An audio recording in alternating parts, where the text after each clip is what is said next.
Hi! Hi, it's Seo Barra, agus féidir chuid Barra versus bruscar!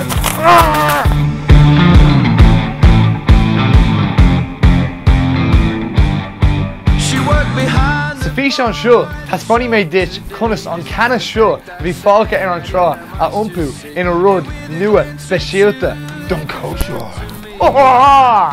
Táim an passionanta faoin timpeacht, agus is mór na buntáistí a bhaineann le athru. Hey! The coordination and me should have any to an athru.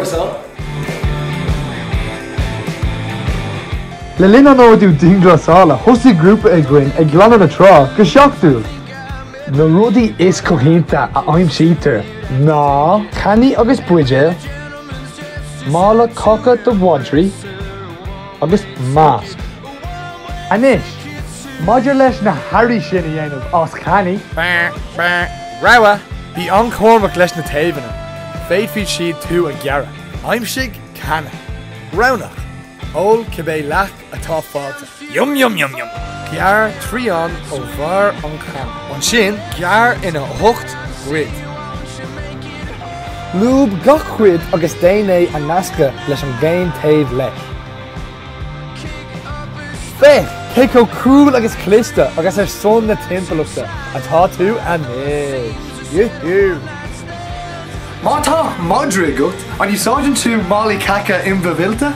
Tá nóí sé le do bhadra, agus leis an timpeacht.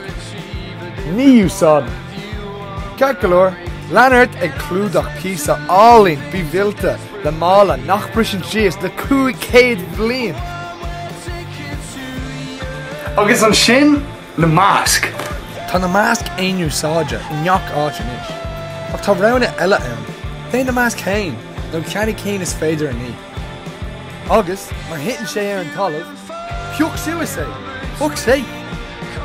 Faoi láthair na hóra, ihamíd an méid céin a plastig. Gach seacht is atá ag garta credmhasa. Saoligh faoi sin. Is linne na trána, na parcanna, agus an cósta seo, agus mar a dhéanamid ar níthú ara a chót an áit. Cé a dhéanaí é? Chafuimid fécha ar rudaí, ar bhealach le Ceol. Guribh míle.